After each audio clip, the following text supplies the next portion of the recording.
Hello, hello. Good morning to the Elevate Project Espresso Hour. Hopefully, if you're out there, you're having a cup of Joe this Saturday. Halloween is over. And if you're watching the Blue Jays and the LA Dodgers, what a game yesterday. 3-1. Well, you know what? One more game, another exciting time for some sports. Depending who you are cheering for, it's anyone's game. So welcome to the Espresso Hour. This is the Elevate Project. So this is a weekly live stream, just kind of going to my back end of my YouTube studio.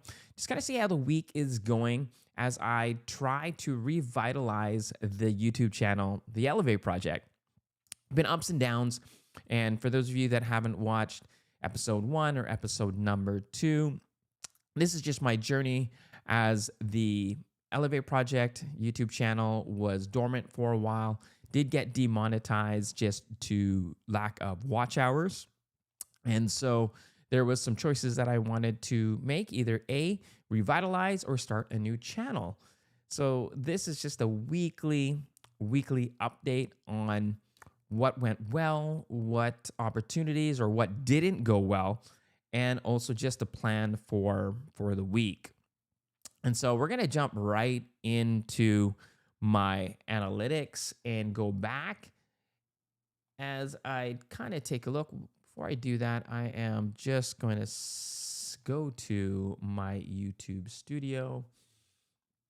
I'm going to put this here on this side.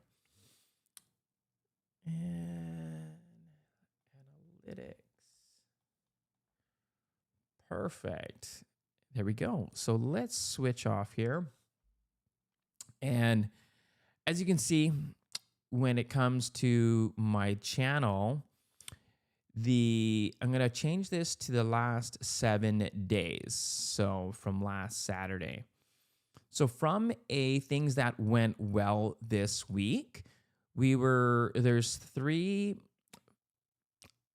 releases each week that I'm committing to. So 1 video, 1 live stream, and 1 podcast release as well.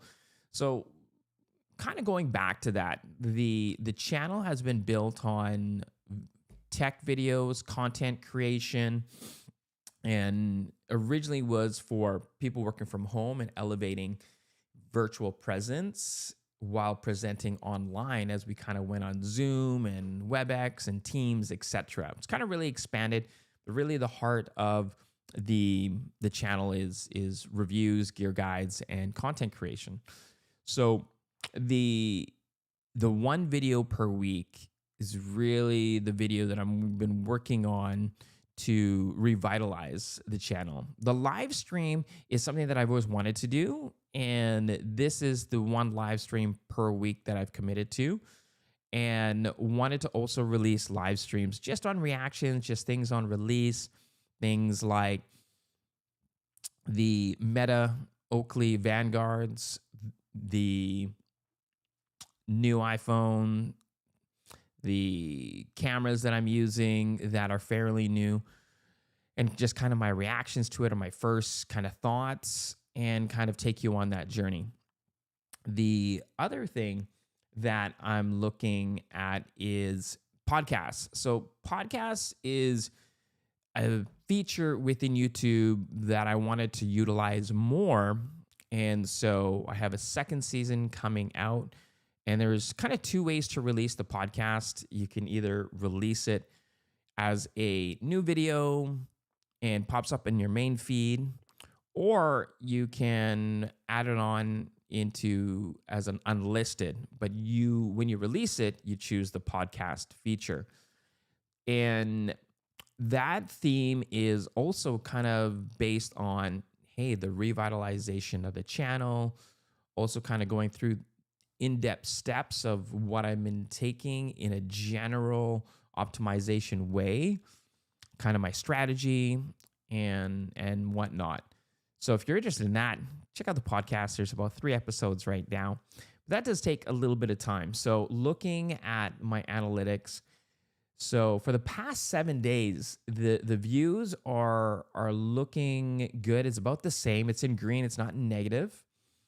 And when we take a look at the releases, released the okay, that is the podcast video. So that's the podcast video, and then released a new video, which is kind of an updated video, how to calibrate, how to balance and calibrate a gimbal. And in this case is the DJI RS3 Mini, which will say is my favorite gimbal. It's nice, it's light, and it's my go-to gimbal. I do have other gimbals, and I have camera setups with monitors and mics, etc.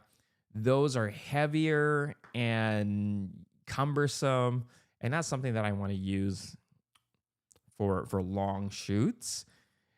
And the Mini is just easier to use, and easier it is to use, and more it's a device that you're going to use more. So that is a simple video. I released it on October 30th, so a couple days ago. And we're kind of seeing this nice up and down.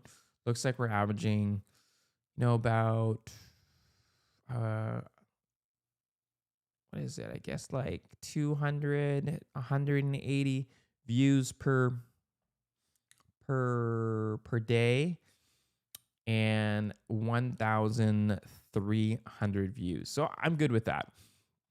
The watch hours. So again, to revitalize this channel, we are a little bit behind in the gates, or the minimum to get remonetized on the channel. So it's a revolving 365 days, and the goal is 4,000 watch hours.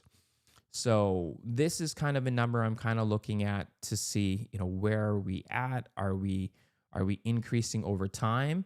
And so if we take the watch time hours and take a look at the past 90 days.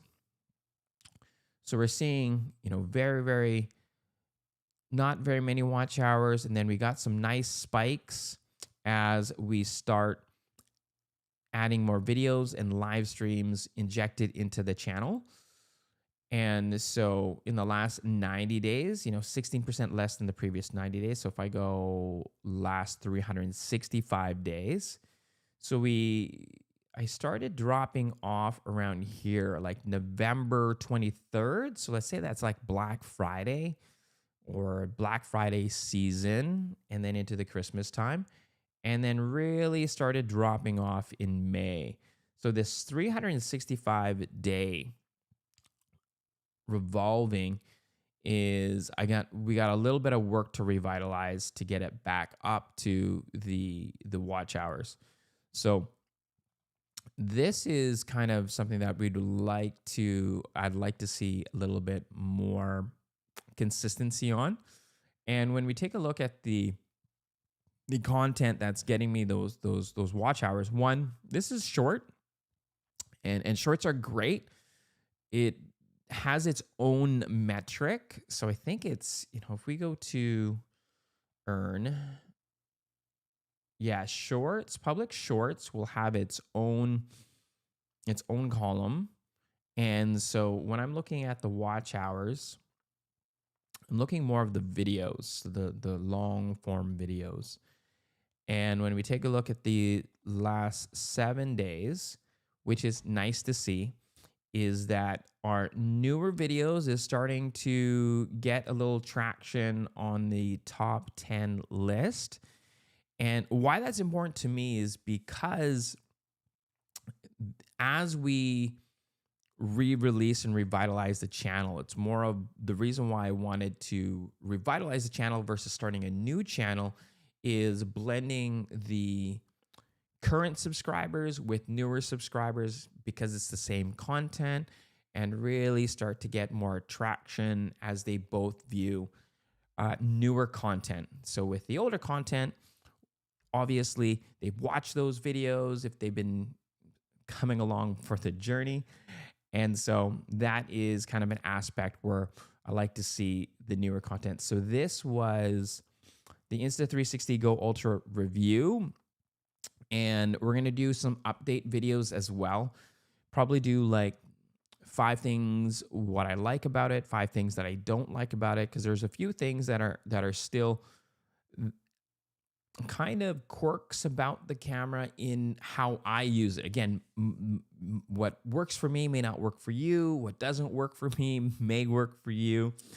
And what's been great is the comment section. So a lot of the comment section had a lot of questions, and also things and features that I haven't thought about, that I didn't talk about in the review. So it's going to be an extension of the review and kind of an update. So the plan with Insta360 Go Ultra is going to probably be, things that I like, things that I don't like, additional features that I didn't talk about in the review that people are asking about, and also an update as we look at different cameras to review as well. One being the Insta360 X5, and I waited to review that because I intentionally use that specifically for cycling. And now that cycling season is kind of over, yes, there's going to be some nice fall riding. There's going to be some nice winter riding. The summer, I was able to consistently use it 3, 5 days, sometimes 7 days a week. So it gives me a good idea of the durability of the device, the quality. So I'll be showing some clips from the X5 and kind of compare it with the Insta360. So if you're interested in cameras and action cams, and the Insta360 is definitely something that you can use to create content if you're a vlogger, and of course your adventures. So the X5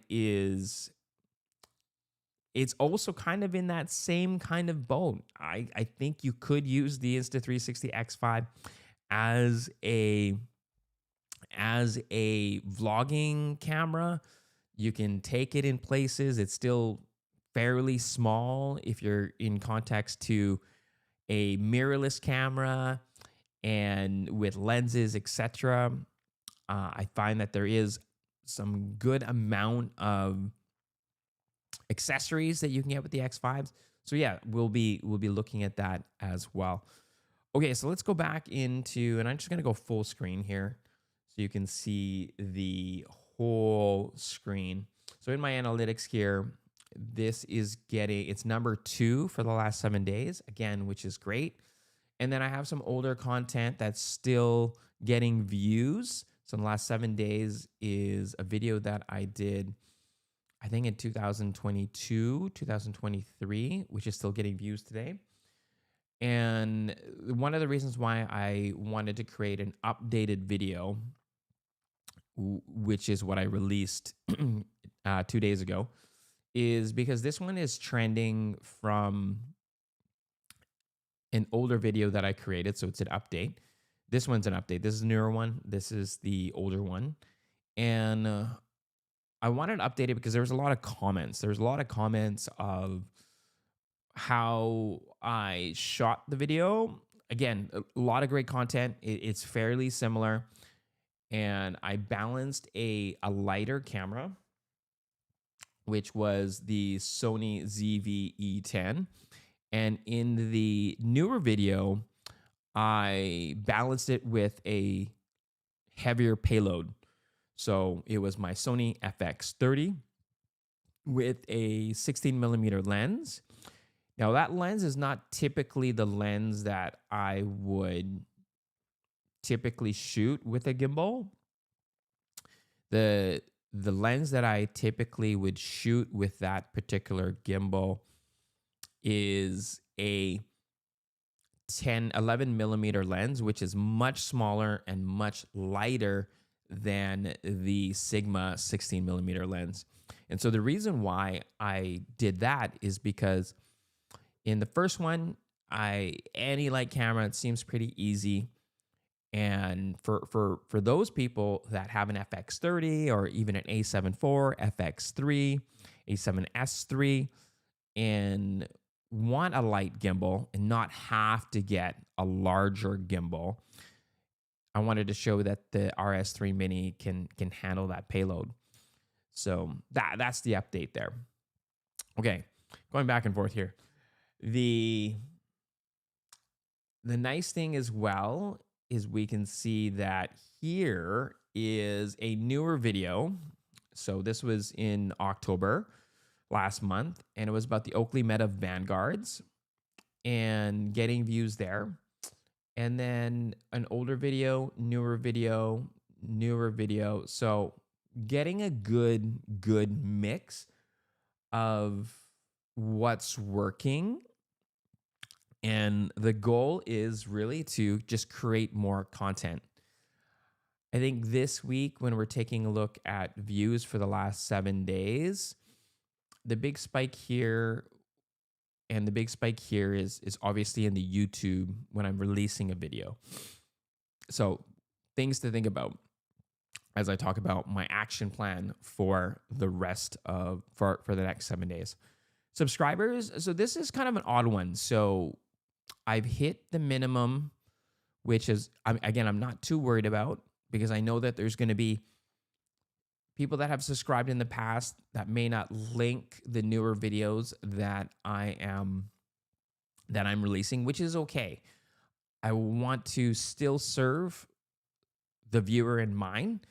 And if the content that I'm creating right now is not aligned, that's okay.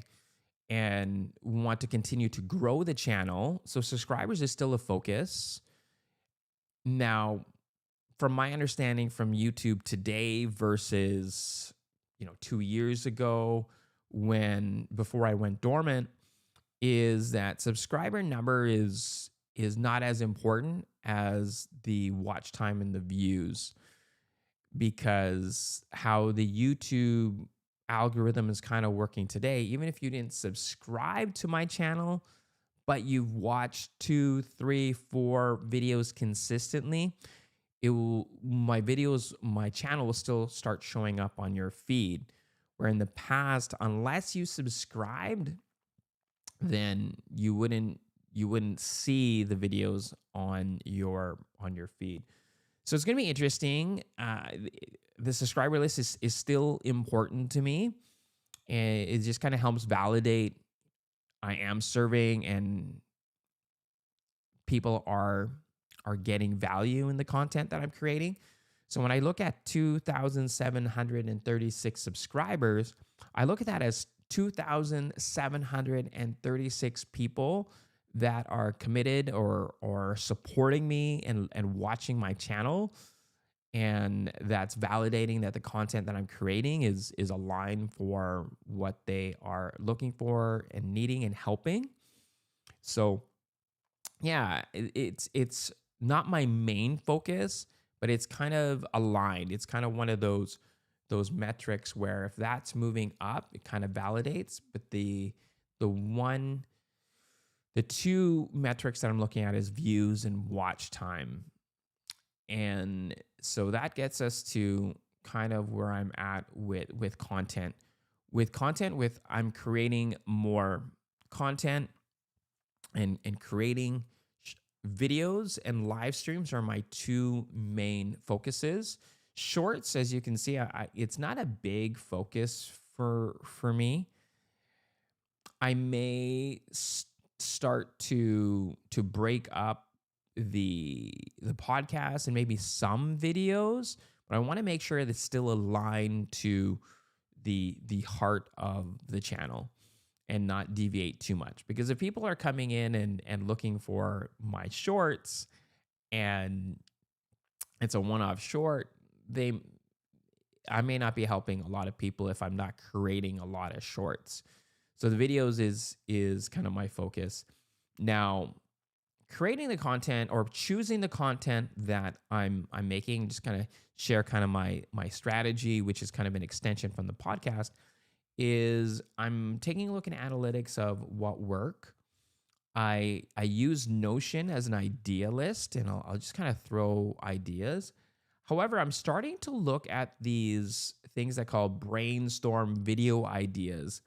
So if I go here again, this one seems to be, what I'm doing is I'm going to brainstorm video ideas on the older videos that still gain traction. So if I go to brainstorm video ideas for this video, is kind of expanding on the Magic trackpad. And this is kind of cool. It's AI working here and gives you some ideas. And I can expand and maybe create a video on here. And if I go to here, the FX30. So my goal too is to create more content on cameras. So like I mentioned earlier, the Insta360 X5. And I did want to expand as well on the main cameras that I use, not just for YouTube, but for other video work, is the Sony FX30 in 2025. If it's still a camera worth getting, as a camera that is, a couple of years old, as there's an FX2 that got released, which is newer, which is basically the A7 IV in a FX30, FX3 body. I also want to create more content on the A7 IV, and not the A7 IV as a photography camera, more so for a video camera, for videography. I seldom use any of my cameras for photography. Honestly, the camera that I use the most when I'm taking photos is the camera that's on me when I want to take those photos. And 90% of the time where I'm going to take photos and being intentional about it is my iPhone. And now when I mean being intentional about it, I'm out and about by every day and I take a photo. If the only times that I'm being intentional where I would love to bring my A7 IV, because out of my FX3, my FX30, and my A7 IV, my A7 IV has a mechanical shutter, and arguably it is a hybrid camera where photos and videos, I would say, leans more towards the photo quality end versus the video quality end, which, don't get me wrong, the A7 IV, I only really use it for video.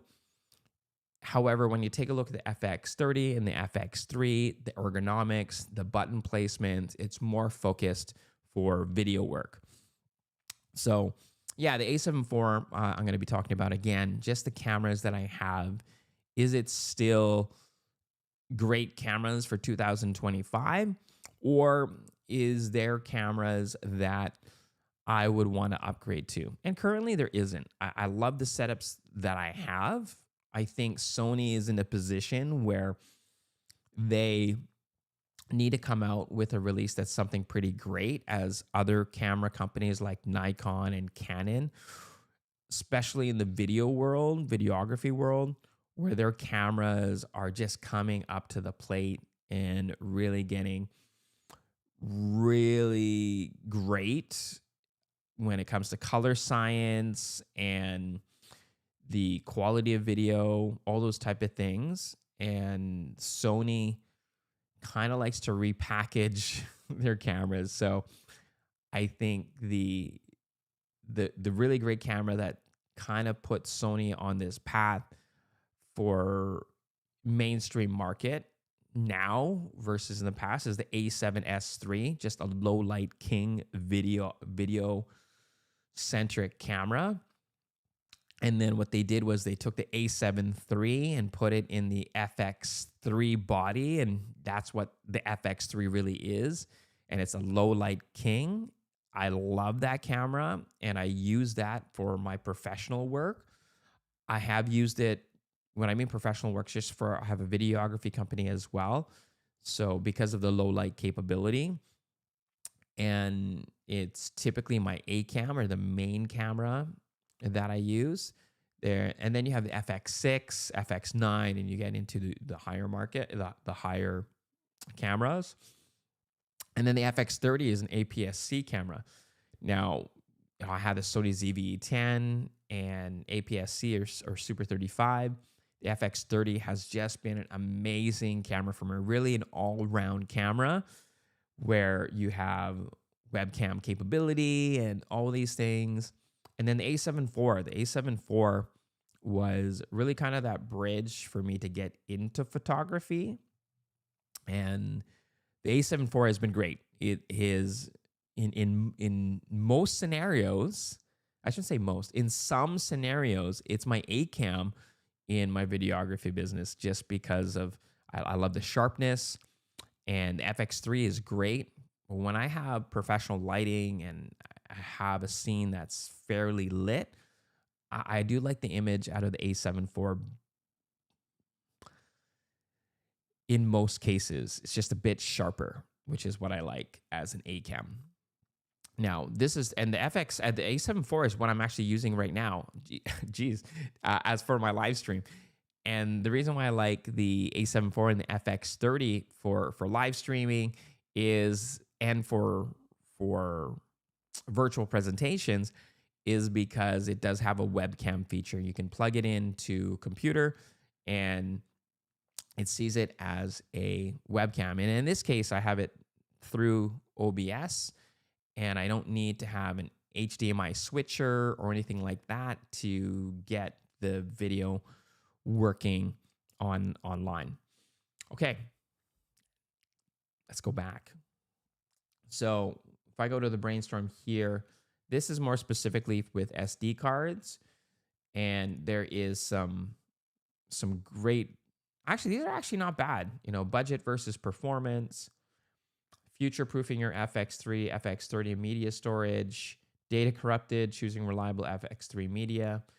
So again, so taking some of these brainstorm ideas, and again, I have Notion, which is where I dump a lot of my ideas and kind of prepare what can I do this week and next week. But the other thing that I like to do is just kind of take a look at what's trending right now. Again, this is kind of new for me for the back end of YouTube, for YouTube Studio. I don't remember seeing the trends option in the YouTube Studio in the past. So this is kind of cool. So great ideas for your next video. You can kind of search, and then what are people actually looking for? And I believe this is kind of tied to my channel. So if you have a YouTube channel, you're going to have maybe some different options here, which again, what I love about YouTube today is that YouTube wants you to succeed. It really does. It wants you to create more as YouTube transitions to more long form, as it's competing right now, viewership over Netflix versus the TikTok and Instagram of the past. So it wants to pull your content to the right viewers. And so because some of my older content, it was based on a Sony ZV-E10. And again, I never got the opportunity in the past to extend my videos with the FX30. And so FX30 is kind of where I'm going to be focusing some time. The FX3, A7 IV on camera and setups. So look out for that if you're interested. But yeah, so what people are looking for, you can go show all, and these are some ideas. Best camera for content creators under $3,000. Which camera is best for video shooting? How to shoot cinematic video with Sony ZV-E10. And then you can, because I don't have the Sony ZV-E10 anymore. However, I can see where best all-in-one lens for the Sony FX30. So I'm just going to heart that and see where we save it. Which camera is best for video shooting? I think I'll put that as well, because there's so many cameras that you can use. Use your phone. You can use a mirrorless camera. There are these action cams that are producing 4K amazing quality. The Insta360 line, which I have the Go Ultra and the X5. It's very convenient for the size, and it really kind of just depends on what kind of video shooting you're doing as well. However, it's so much easier to just press record and upload and not worry about that, hey, I have bad video quality. So how to shoot cinematic video with Sony ZV-E10. Again, if I were just to switch this with FX30 or FX3, best camera content, I'd probably save that too here.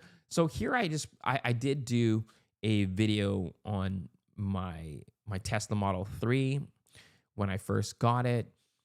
However, it was just kind of like a one-off video, kind of just showcasing some of the things that during that time. So I'm not going to heart this. I think more so I'm going to kind of focus on here. Best camera mobile for YouTube video shooting. Like I like some of these ideas where I can put into Notion and kind of just change the title a little bit or kind of the direction. I like that. Best 360 camera for virtual tours. This, I'm not going to heart this. I think for sure virtual tours and real estate, I do a lot of that video work outside of YouTube, but not necessarily maybe something that I'd put here for now. Best camera for beauty content. I don't know why this kind of came up. Best camera for beauty content for creators, or beauty content creator. I don't know. So I'm not going to heart that. 360 camera for vlogging. I'll definitely do that. Best portable light for content creators. I don't have a lot of portable lights, to be honest. So, but I'll maybe not the best, but portable lights for content creators. Best DSLR camera for content creators. So again, it is, if I were to heart,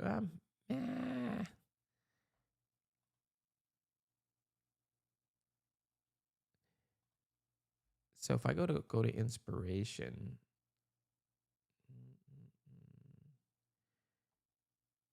no, that's not there. How do I manage this? Now, let's hit heart here for a moment. Let's go manage. Okay, so these are saved. So these are what I have saved, and these are the topics. And then, of course, I can just delete what I don't want there. There we go. Okay, let's go back to it. So that is kind of the trends is what I'm going to be focusing on. So what am I going to be working on this week? So that was my analytics last 7 days. Not so eventful. It's nice to see that I haven't gone down in watch hours, but there's definitely lots of opportunity. Definitely opportunity to do probably some more live streams on some of the content.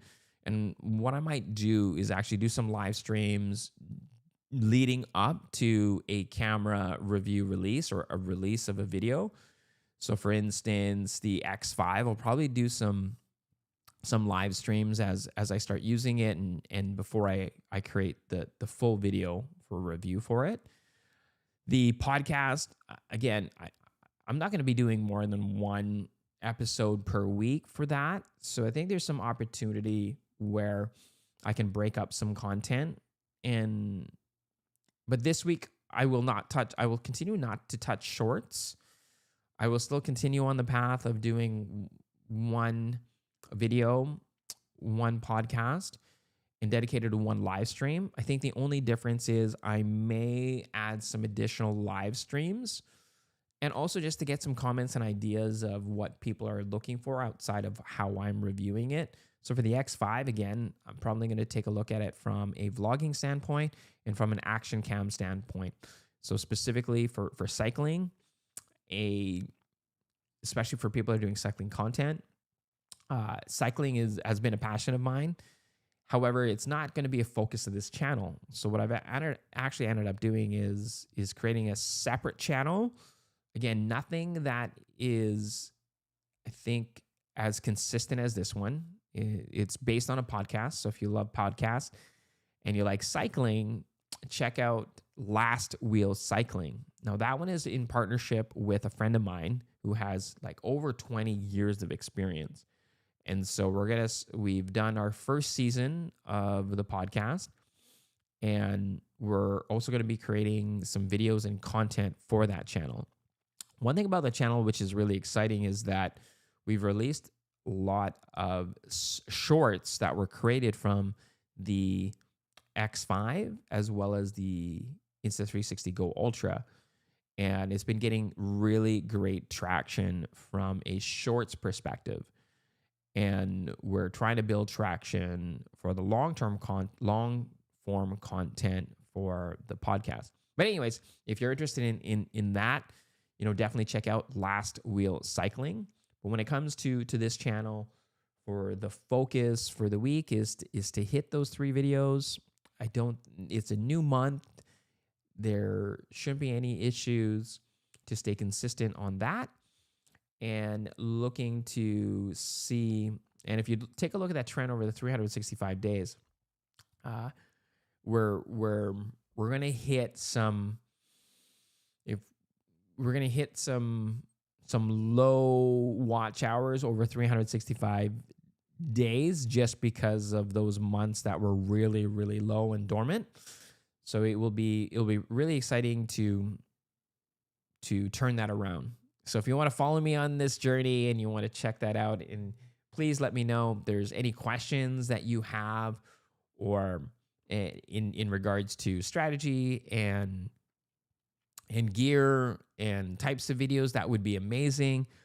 Also, if you have any questions just about strategy, or just opinions, and may give me some advice that maybe you've revitalized the channel and you've seen something that's worked for you, that would be great as well. My goal on this path is to stick to what I'm doing for the next 90 days to really evaluate how well it's working and tweak it from there. Outside of the strategy of releasing that live stream podcast and the one video, is to pour in that extra time in the quality of the video, of the content, and the value that I can bring. I would love to see if you do have any ideas that would help. If you could be so bold, that would be amazing. As this live stream ends, if this is your first time seeing my videos, please, I would really love and appreciate to like and subscribe to the content. And of course, appreciate even just coming in for a little bit to kind of hear what I've been doing, and hopefully you found value and helps you if you're looking to revitalize, or even just starting a new channel. So on the podcast, on the next episode, we'll be kind of talking about as well of the weekly things that have been working, not working, but more so on kind of the journey on the strategy. And yeah, there are a few things I'll be talking about on the podcast, like releasing a video, checking the analytics every 5 minutes, and views. Why are views not going up? And should I change the title, or should I change the thumbnail? Things like that. So anyways, that is my time for this Saturday morning. Enjoy your weekend, enjoy your time. And if you are watching this, hopefully the Blue Jays and the Dodgers, we have a winner. But until then, enjoy the game, and we'll catch you in the next one.